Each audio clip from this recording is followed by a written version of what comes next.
Les tractations de la diplomatie centrafricaine en vue de faire sauter le verrou sur l'acquisition des armes n'auront pas porté des fruits. Une résolution des Nations Unies rendue publique le 1er février 2020 maintient l'embargo sur les armes pour une durée de 6 mois, soit jusqu'au 31 juillet 2020.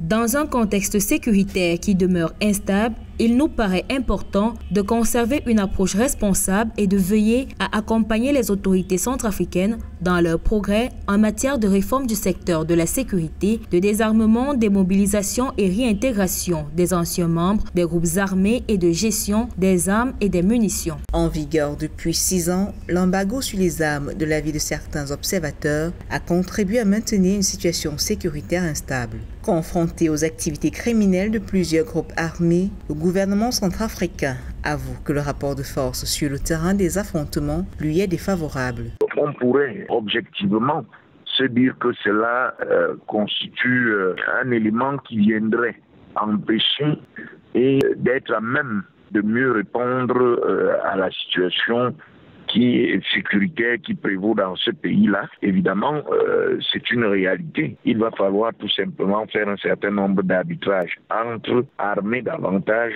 l'État centrafricain et contraindre les autorités politiques telles que l'impression se laisse aller à recourir à la médiation. Après une levée partielle de l'embargo obtenue en 2019, la Centrafrique avait fondé beaucoup d'espoir sur l'intervention de la Russie au niveau du Conseil de sécurité des Nations Unies. Pour l'heure, ce pays d'Afrique centrale devra se contenter des livraisons de matériel non létal et la fourniture d'une assistance, notamment les activités de formation opérationnelle et non opérationnelle dispensées à ses forces de sécurité.